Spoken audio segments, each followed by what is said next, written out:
Hello there, Saints, and good evening. Welcome back. Tonight I'm going to be looking at another video by EYA Censored, and this one's actually a live feed that she did several months back. Let me see if I can find the actual date. Okay, it says here that this was a live stream that she did. This live stream lasted well over 6 hours. It was actually close to 6.5 hours. That's how long this live feed, this live stream that she did lasted. Okay, so she was basically spending over 6 hours attacking the Bible, attacking the text of the King James Bible, and she had several people call into her. I guess this was a live call-in show. As a matter of fact, she titled this video "Call-in Show Jesus," all capital letters, and then she has testimonies, and then she has end times news. I guess it was a live show, a call-in show where they were discussing a number of different topics. But again, what they really were doing was they were poking fun at the text of Holy Scripture. Okay, and you're going to see why I say that here in a few moments. But as I was looking through, and I haven't listened to the whole live feed because it's really long, like I said, brethren. It's well over 6 hours again.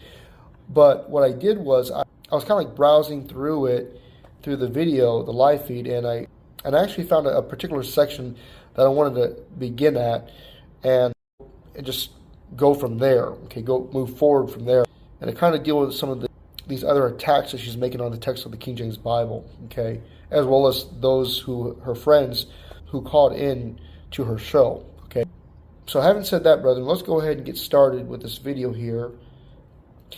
And I am starting at the time mark of 2:47:47. Okay, so 2 hours 47 minutes in, 47 seconds, and again, this video is called "Call-in Show Jesus," and then it has testimonies and then end time news.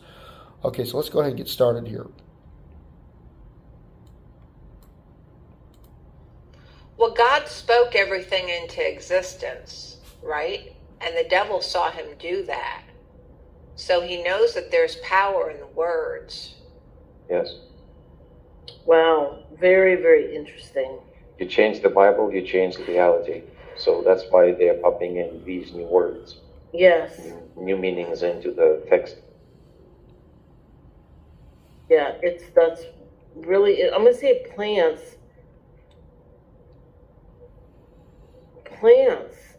Olive plants grown up. Thy plants are an orchard of pomegranates. Oh my goodness, it's so strange that you said olive plants, because I pulled this verse up like an hour ago, and it's probably in there, Psalm 128:3, that weird verse. We talked about that a long time ago. Psalm 128:3. Well, I just saw a spelling error. Hold on your thought 1 minute. Okay. Look at this. Principal plants. And the word there, this is a spelling error. It should be L-E. So there she goes right now with another attack. She's saying that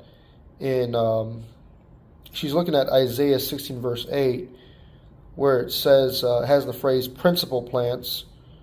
And actually, let me just read the whole verse, brethren. It says here, "For the fields of Heshbon languish, and the vine of Sibmah. The lords of the heathen have broken down the principal plants thereof. They are come even unto Jazer. They wandered through the wilderness. Her branches are stretched out. They are gone over the sea." So she's taking issue with this phrase here, principal, ending in P-A-L, principal plants. Okay, she's saying it's supposed to be spelled principal, P-L-E, and so she's saying that this is a spelling error. No, it's not. No, it's not. And here's why I say that, brethren. Because the word principle, let me see if I have it here 1 moment. I just have some information page that I saved a few days ago. Let me see if I can pull it up here, if I can find it here in my documents.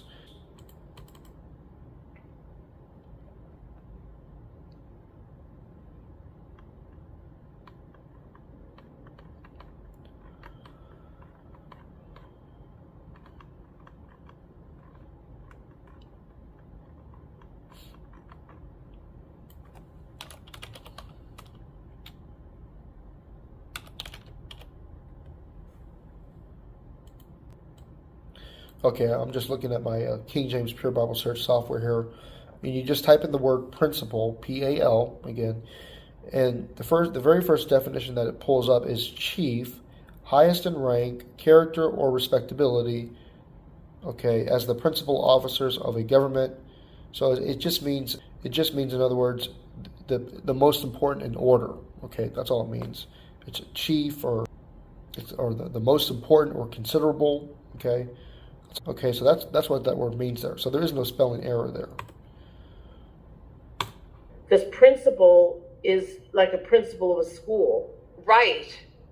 That's a new word in the Bible. Principal would be like a That's school a new principal. vocation, like town clerks. Yep, a principal plant. That's interesting. So that's new. No, that's not new. That's how the text always read. See, she's the problem is, brethren. The thing that EYA is doing is she is leaning on her own understanding, and because we have the word today, principal, ending in PAL, yeah, does that refer to a principal of a high school? Yes, it does. But she's trying to impose that upon the text of the King James Bible, and you can't do that, okay? She's trying to take words. You see, this is what I love about the King James Bible. The King James Bible has influenced our English language like no other book, because many of the words that are in the King James Bible we still use today, like principle. Now, obviously, the word, again, principle, P-A-L, ending in P-A-L, in our modern vernacular, it usually has the meaning of the superintendent of a high school, the principal, the leader, the principal in charge at a high school. That's usually what is meant by the word principal. But in the King James Bible, that's not what the word principal means. It simply means chief in rank, or the most important. That's all it means. So that word principal there is not a new word. It's always been in the King James Bible.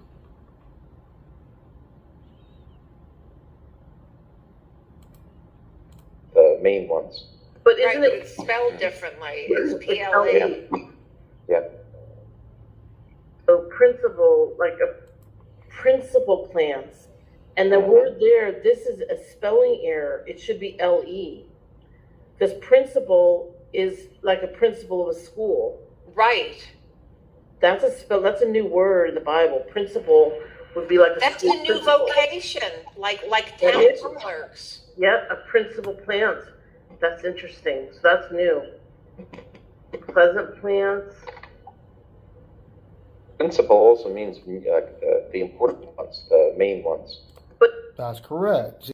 Her listener, one of her listeners, actually just gave the right definition of what that word actually means in that context. It means the main ones. That's all it's saying in that verse, the main plants, okay? but Right, isn't but it? it's spelled differently. It's It's PLA. L-E. Yeah. No, it's supposed to be, it's spelled the right way, P-A-L. So principal, the first principal would be L-E. So look at this. Principal is now in the Bible 17 times. Whoa. That's a new word. Because there's principal that's misspelled. Right. And that's another thing I wanted to point out too, brethren, is that EYA and her friends that are there on her live show, that were there with her on her live show, they're trying to impose modern day spelling rules and grammar. Again, they're trying to impose modern day spelling rules and grammar upon the text, into the text of the King James Bible. And again, you can't do that, because this text right here is a divine text. It is a supernatural text. It is God's text, okay? This is God's book. It is a spiritual book.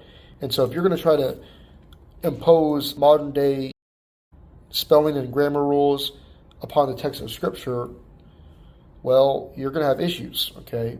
Because you can't do that. There are no misspellings in the King James Bible. There are no grammar issues in the King James Bible, okay? It is a perfect book. It's word perfect. Wow. Good catch. Principal officer. So, we have principal, we have the school of one Tyrannus, we have scholars in the Bible now, and we have college in the Bible. I'm surprised we don't have preschool. Okay, principal officer. Yeah, very interesting. Yeah, it just means head officer, the most important officer in the rank. I wonder if principal spelled L-E is in the Bible. Oh, it's in the other translations. Yeah, that's new. That is so weird. That is really bizarre. So principal is in all these other translations, but so many times in the King James Bible. Yeah, weird, really weird. What if some of the verses say? Wow, I'm getting a lot of feedback. Here we go. Let me turn on my volume, maybe. Okay, so let's see if it's in the New Testament. But no, Pearl said principle from principalities. Oh yes, yes. I think principalities is still in there. I'll check while Kat's doing her other thing. I'm just doing a quick look at this weird Acts 25. And the principal men of the city. Oh, there's that Festus. Yeah, it's all in pomp. There's great pomp tomorrow at the coronation of King Charles. Great pomp. Okay, what was the passage, Natalie? Whoa, look. That it was. I'll tell you real quick, and then we'll need to go here and look at this. It was Psalm 128:3. It's just a weird verse, and then you got to see what I just saw. Okay, Psalm what? 128:3. Let's go there. Psalm 128:3. The wife shall be as a fruitful vine by the sides of thine house,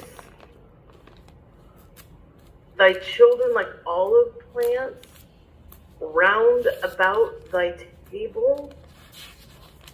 What? Who wants her children to be like a plant, her vegetable? You know what I'm saying? Well, who wants a wife to be like a vine around the house? I don't know. I mean, a fruitful vine, like, I don't know, like, the wife shall be as a fruitful vine by the sides of thine house, thy children like olive plants round about thy table. What? Who wants her children to be like a plant? Her. No, I do. No, obviously, I don't have children. I'm not married or anything. I'm still single. But if I do get married, if one day the Lord does send me a wife and we start a family, have children, I would want my children to be like the King James Bible describes in this verse here. But let's go ahead and continue this video here. Her vegetable, you know what I'm saying? Well, Let me just rewind that again here.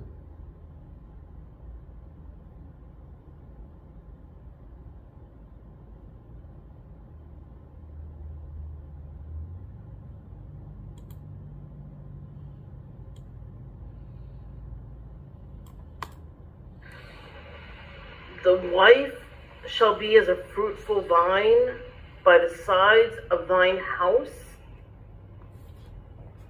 thy children like olive plants round about thy table. What? Who wants her children to be like a plant, her vegetable? You know what I'm saying? Well, who wants a wife to be like a vine around the house? I don't know. I mean, a fruitful vine, like, I don't know, like a fruitful vine by the side Grapes, of grapes. the house? Grapes is a fruitful vine, right? What are you laughing at? Why are it's like these people are so silly. I mean, these women are they're silly. They don't have any understanding. A fruitful vine, that just means that she's going to be blessed. Okay. Now, of course, the fruitful aspect of it could be that she has children, she bears children. It also could be that she's fruitful in other areas of her life, like fruitful in kindness, wisdom. She has a fruitful life. So that word fruitful could have multiple, manifold meanings. In that verse can have multiple meanings, obviously. That phrase, though, fruitful vine, thy wife shall be as a fruitful vine, that just means she'll be blessed. She'll be a blessing to your life. She'll be a blessing to your home. Okay, you have a blessed home and blessed family life. As a matter of fact, brother, let me go to I was just kind of interested in what some of the commentaries had to say on this verse here. And I found a pretty good one. I believe I found a pretty good one here to kind of bring out more of what's in this verse here. And it's called the Enduring Word Bible Commentary. Again, this was from the Enduring Word Commentary. And let's see here. This is some of the things that this author wrote. Let me just give you the author name. This was written by David Gusick. And his email is, if you want to email him, it's ewm@enduringword.com. Okay, so there it is, just in case you want to reach out to him. So let's go ahead and read some of what he wrote here about this verse here. And this is what basically the part of what they were attacking in their video. David writes here, your wife shall be like a fruitful vine. The one who fears the Lord may be blessed with a large, happy home.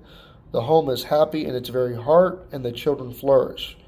As they gather all around your table, there is a sense of community and happiness. Exactly, that's all that it means there. That's all that the author is attempting to express there. But they find it funny, the words that are used there in that passage there. Let's see what else that David wrote here. He goes on to write here, though the idea of bearing children is found in the figure of the fruitful vine, it goes far beyond it. He writes here, good wives, he gives a quote here by Charles Spurgeon, the late Charles Spurgeon, where he said, good wives are also fruitful in kindness, thrift, helpfulness, and affection. If they bear no children, they are by no means barren if they yield us the wine of consolation and the clusters of comfort. Okay, now, and again, that was a quote by Charles Spurgeon. Let's see here. And then, of course, then he goes on to comment on where it says in the verse, on your children being like olive plants. Okay, so let's see what he says here also. This is found in section C of his commentary here. Like a fruitful vine, like olive plants. These were two important crops in ancient Israel. Again, he writes, these were two, the fruitful vine and the olive plants, these were two important crops in ancient Israel. The grapes and wine from the fruitful vine, and the oil from the olive plants were not necessities for survival, but they made life so much better. A happy marriage and flourishing children are not essential for survival. Again, he writes here, a happy marriage and flourishing children are not essential for survival, but greatly enrich life in their own way. Very true. And then he gives another quote by another teacher by the last name of Trapp, T-R-A-P-P. Again, that's Trapp. I'm not sure who that is. But Trapp said the following here: the vine and the olive are two of the best fruits, both together implying that a great part of a man's temporal happiness consisteth in having a good wife and children. And then I'm going to read the last three here. And this next quote that he gives here is by Bolse, by a teacher named Bolse. Olive trees take a long time to mature and become profitable. Patiently cultivated, they become quite valuable and continue to produce a profitable crop for centuries, longer perhaps than any other fruit-producing tree or plant. Very, very interesting there. What Bolse shared there about the olive tree, or olive plant as the King James Bible calls it.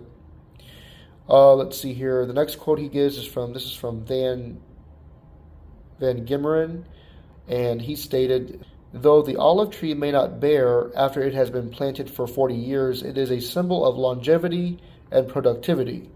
So are the children within the household of faith. So are the children within the household of faith. They are not like grass, which is here today but is gone tomorrow, but rather they are olive trees that in due time bear their fruit. And then the last quote here I want to read here that he cited is by a person named Boyce. And Boyce stated the following here: the interesting thing about these two images, vines and olive plants, is that they are biblical symbols of the abundant life. I'll read that again. The interesting thing about these two images, vines and olive plants, is that they are biblical symbols of the abundant life. They are not food staples like wheat or corn. They symbolize rich blessing. Very, very interesting. So there you go. That's what Psalm 123, brethren, is essentially saying. That God is going to bless you. And let's go up to verse 1 here. Let's get some context here what this of the psalm here. At verse 1 of the psalm, it says here, "Blessed is everyone that feareth the Lord, that walketh in his ways. For thou shalt eat the labor of thine hands. Happy shalt thou be, and it shall be well with thee." In other words, you'll have a good life. Okay? That's what it's saying there. And then it says, verse 3 here, "Thy wife shall be as a fruitful vine by the sides of thine house, thy children like olive plants round about thy table. Behold, that thus shall the man be blessed. Behold, that thus shall the man be blessed that feareth the Lord." Yeah. Verse 5, "The Lord shall bless thee out of Zion." Let's just read the rest of the psalm here. "The Lord shall bless thee out of Zion, and thou shalt see the good of Jerusalem all the days of thy life. Yea, thou shalt see thy children's children, and peace upon Israel." This is basically talking about an abundant life. A richly blessed life, an abundant life that God, intended for you. That's all that Psalm 128 is explaining here, and they want to, poke fun at the words that the King James Bible uses. Just shameful. Well, let's continue here. A fruitful vine by the side. Grapes. Of the house? Grapes is a fruitful vine, right? What do they even say? Can we look at the verse in other translations, please? Please. Did you notice how she's urging her on? Please.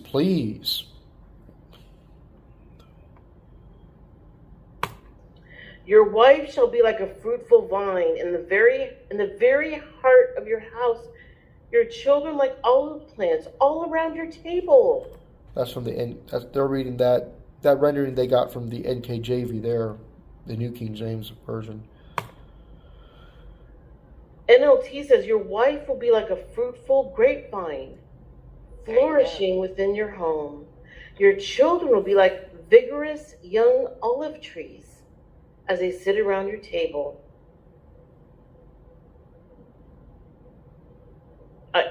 No. Does anybody want your children to be like olive plants around your table? Once again, I do. If I get married one day and have a wife and we're able to have children, I certainly want my children to be like olive plants around my table. These people are something else. I'll tell you what, brethren. Absolutely not. Jesus is the vine. Your wife shall be like a fruitful vine within your house, your children like olive plants around your table. Ew, it's just awful. I know, it has almost a morbid sound to it, like something you'd see in a horror story. These people their imaginations, for them to make comments like that, brother, it just shows you that something's really wrong. Something's really off with their thinking. Something's very off about them. I think of stuff like that after reading a verse of Scripture. The passage is simply saying that your wife will be blessed, your home will be blessed, and your children will be blessed. You will have an abundant life of a happy, good, wholesome, joyful life, and your and your life will be productive. Okay? And that's another thing I wanted to point out too, brother. I believe that phrase, olive plants, what's interesting too about plants is that plants, what do they represent? They represent life. They represent life.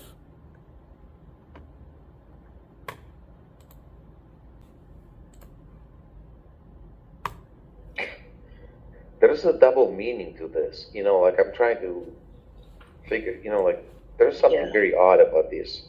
Yes. And okay, you know what's weird? Oftentimes when this has happened, like about the hairy feet, and I didn't look it up in the concordance, and then we found out what it really meant, and it was disgusting. I think that's kind of what happens, It's like, what is this even? What is it? What are they even saying here? Let's take a look at this. And well, when I think of a child as a plant around the table, I think of like a vegetable. You know what I'm saying? Like they say that. Mm-hmm. That person's a vegetable now.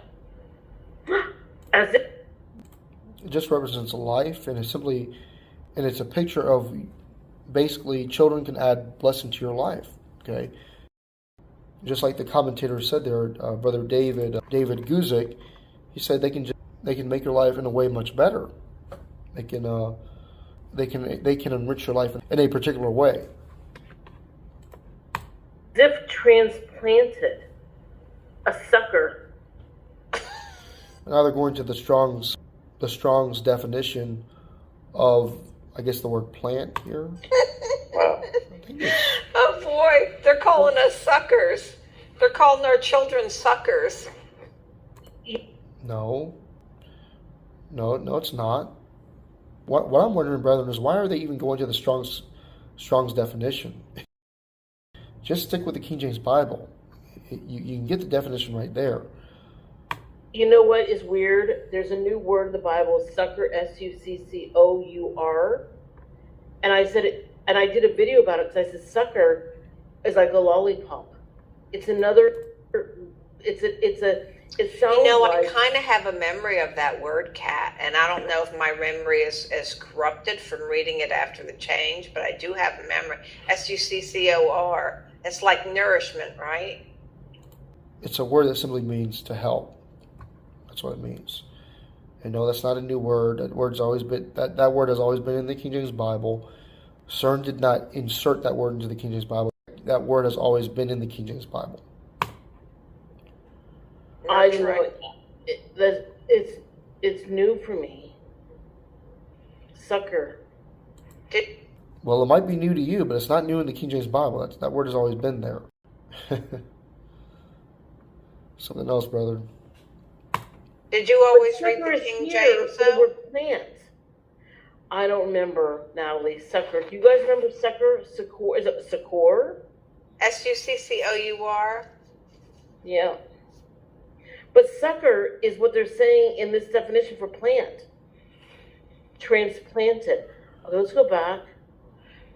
Ooh, Mandela Miles said, suck our tongue like that Dalai Lama wanted the kid to suck his tongue. Oh, that's awful. That's right. That's why we were looking up tongues, Natalie. Right. No, I'm probably just going to look at several more minutes of the video, brother, and see what else they have to say here, and then we'll go ahead and close out this study tonight.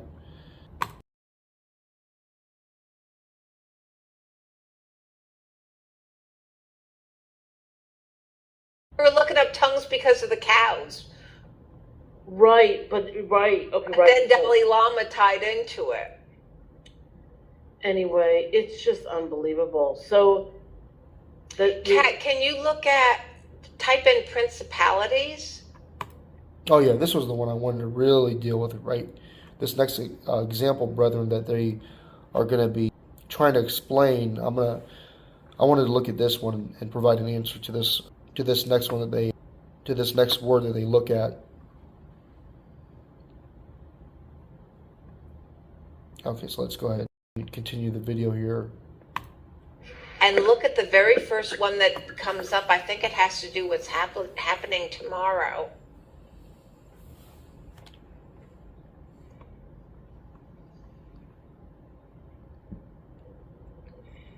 It's not there. Okay, Yeah, give me a minute. Is principalities still in the Bible? yeah, no, it's in there 7 times. I just typed it in. Okay, so principalities, but prince of principalities is not there. Principalities there. Oh, okay. So the very first one should be Jeremiah 13:18. Can you read that aloud? Saying to the king, think of this tomorrow. Right. Saying to the king and to the queen, humble yourselves, sit down, for your principality shall come down, even the crown of your glory. Yeah. Yeah, the demons are going to come down and inhabit them even more. Their principality shall come down. H 4761, it says place at the head, dominion, head place. Properly headship. Look at this, head tires. Do you see that? Head tires.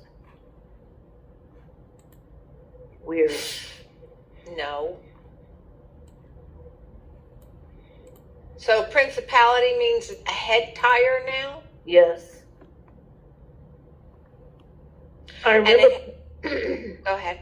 I remember principalities. I do too, but I don't remember, like in Titus 3:1. Do you see that one? It's the very last one, I think, or close to the last. Might be the last. Yeah. Put them in mind to be subject to principalities and powers, to obey magistrates, to be ready to every good work. There's changes here. So now they're saying that Titus 3:1 has been changed. Let me go there right now. My King James Bible here. They're saying that that word principalities should not be there. Okay.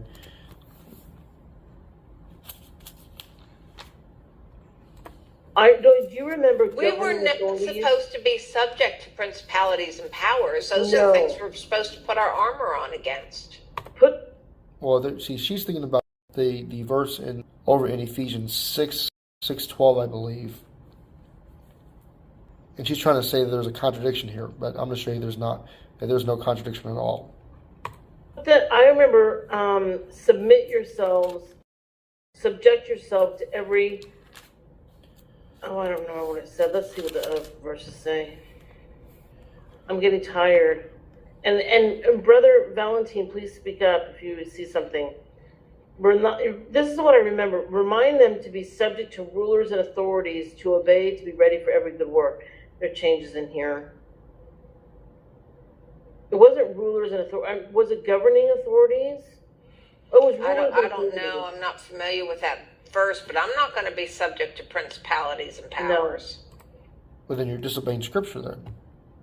Clearly.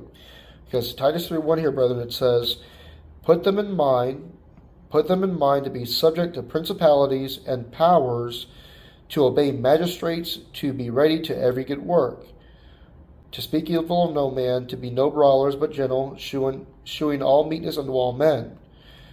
Okay, that verse, if you look in the surrounding immediate context of verse 1 and here in chapter 3 of Titus, brethren, the word principality simply means those that are in authority. That's it. The governing authorities. That's exactly what the word means. Wow. You were supposed to be against the principalities. Yes. See, they keep going back. Their minds keep going back to Ephesians 6:12. Let's go there too, actually. I'm gonna look it up here in my King James Pure Bible Search software.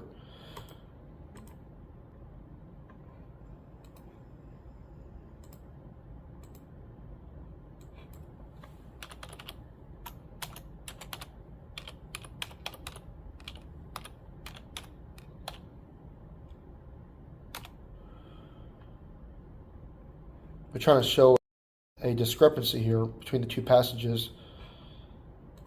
So let's see, Ephesians 6:12. Okay, yeah, let me go there rather real quick here. Ephesians 6:12. I'm gonna read that passage, and then we're gonna go right back to Titus 3:1. Let's see.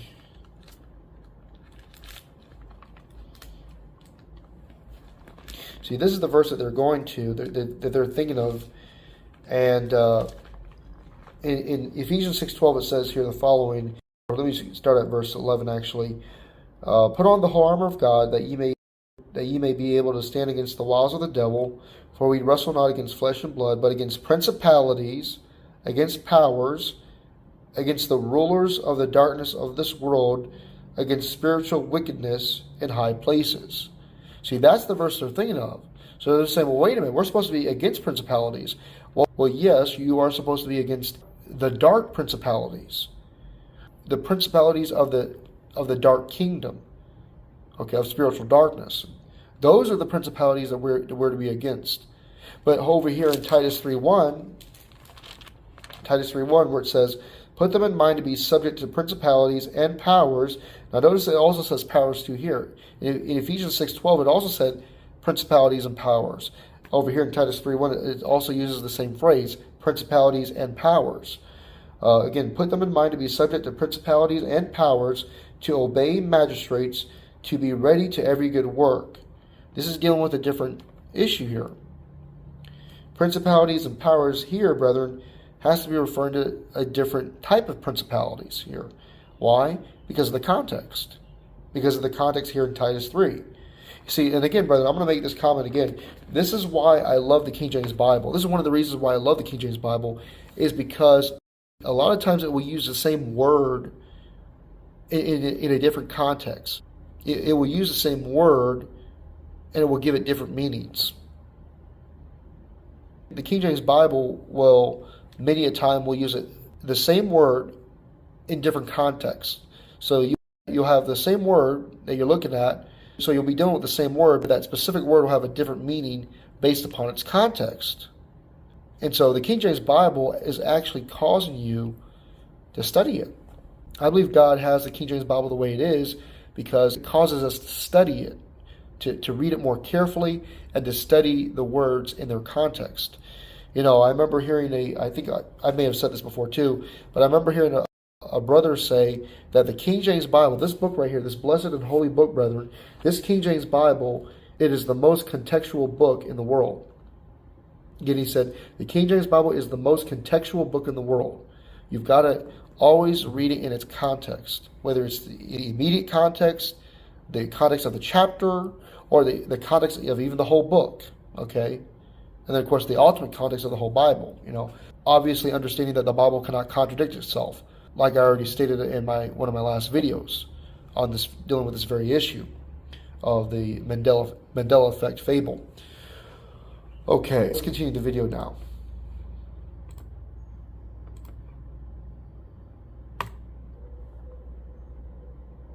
Against the principalities and powers in the high places, not subject to them.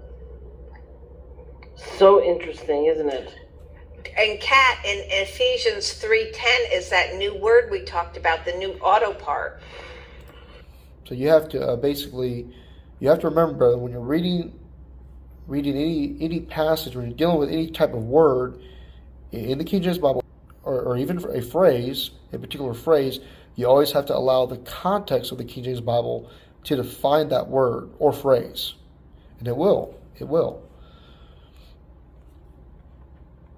And obviously, the principalities that we're not to be subject to, that we are to wrestle against, is the dark principalities of the evil one, of the kingdom of darkness. That's the context of Ephesians 6:12, Ephesians 6:11 down through 18, and then the principalities, once again, which we read of in Titus 3:1, the principalities and powers there are simply referring to those in authority, government, those in the government, you know, public servants, presidents, vice presidents, local police officers, sheriffs, deputies, and so forth. Okay, it even has if you look in Titus 3:1, I'm just going to go there in this software here. In Titus 3:1, it even has magistrates, the word magistrates, in that same verse. To obey magistrates. What is a magistrate? It is simply an officer, a public civil officer, okay, or a principal director, Okay, that has a certain amount of, that has been dealt a certain level of authority, okay, over a certain area. So again, the context, read the scripture in context, and then it will make more sense. It's,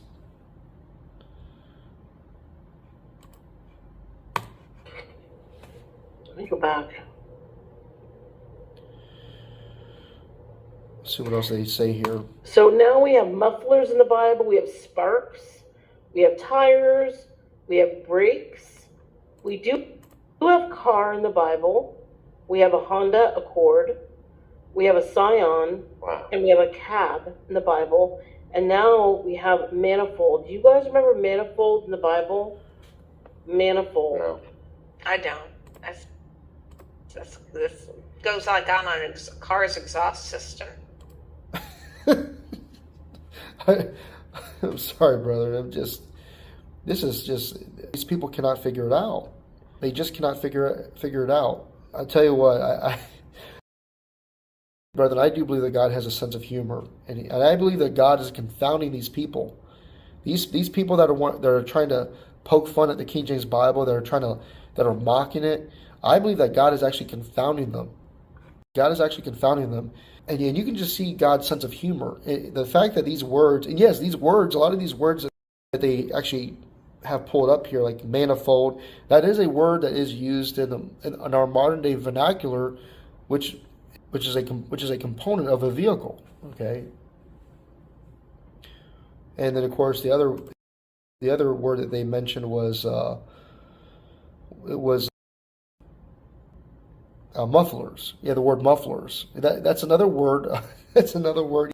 Yes, that word is in the King James Bible. Yes, that is another word that we still use today, but in our modern day vernacular is a word that we commonly hear used in the auto industry, used by an auto expert, a mechanic, where it's a device used to silence, eliminate, or at least reduce the noise, or at least reduce some of the noise or most of the noise that comes from your exhaust system.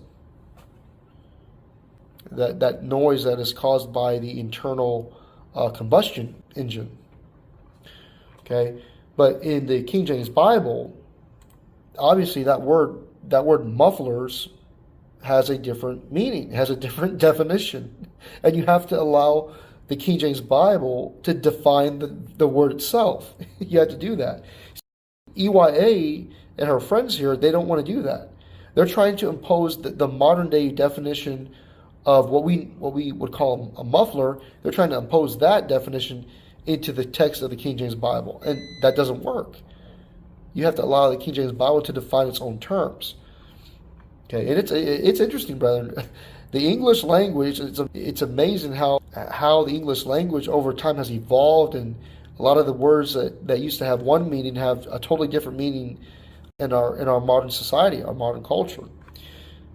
And again, this just shows you how that the King James Bible has had such a big and an incredible, amazing influence on the English language. It really has.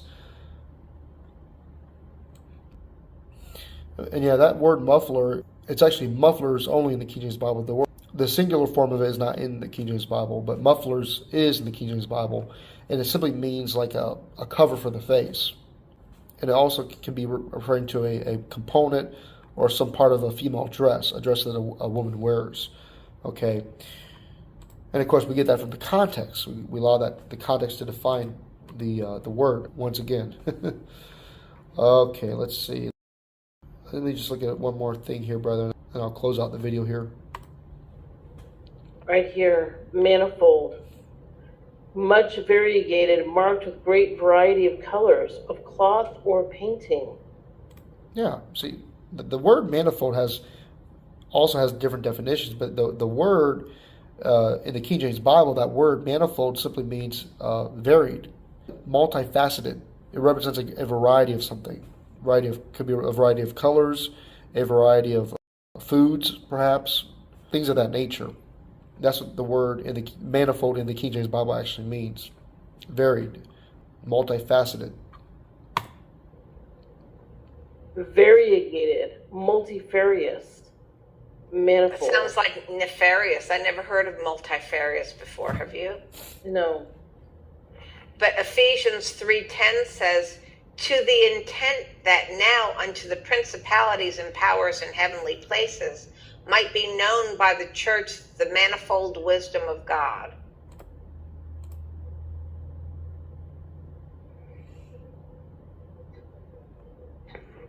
Do you guys remember manifold? Manifold.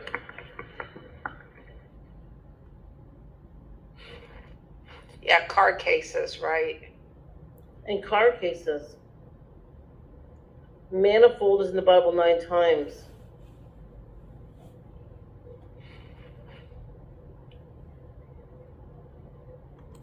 Yeah, it's always been in the King James Bible.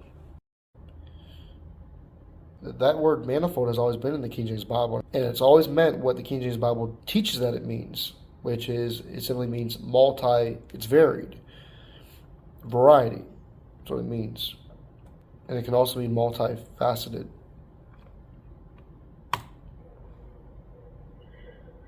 Okay, I'm kind of slowing down here.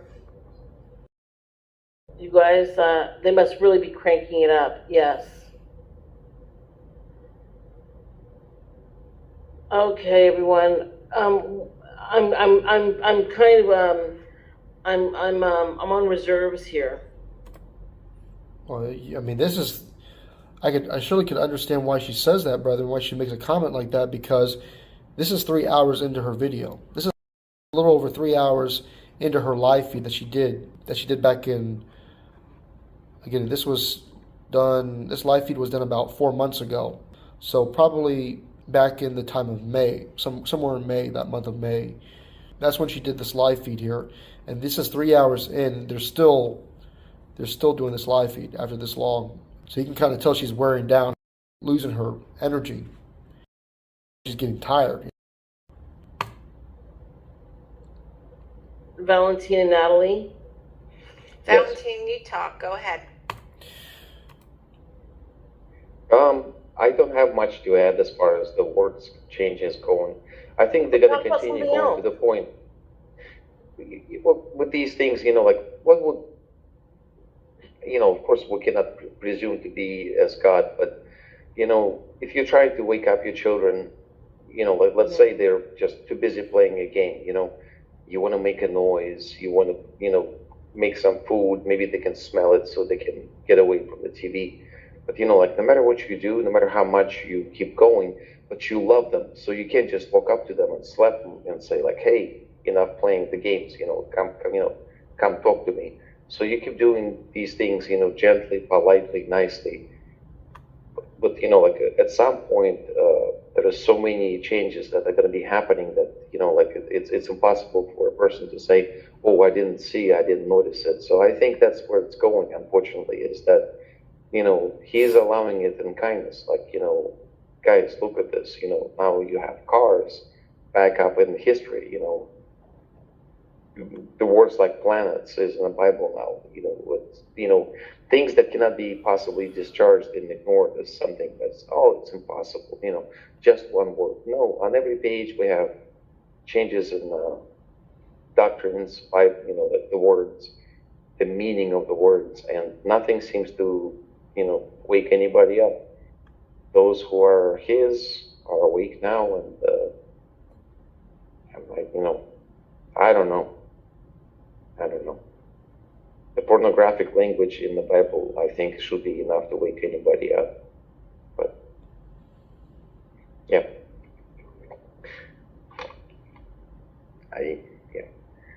I don't want to sound gloomy, but I don't think we have a lot of hope left to wake anybody else up. So I'm just going to stop here, brethren. Again, this is 3 hours and 3 minutes into this live feed that they did back in May. But I just wanted to take some time to look at those, just to show you the absurdity, the absolute absurdity of EYA and her listeners, her subscribers. And they just don't understand. They don't want to accept the fact that the King James Bible has not been changed, It has not been changed supernaturally by CERN or by the D-wave quantum computers. They just want to continue to believe the lie of the Mandela effect. That's really what they want to do. And these people, they are, listen to this guy, this last guy that was talking on her call-in show. I think his name is Valentine. He absolutely is. He seriously thinks that him and EYA and the others on her show are the ones that are awake, that they are the ones that actually know the truth. When the reality, the truth is, they don't. Because they have closed their eyes to the truth.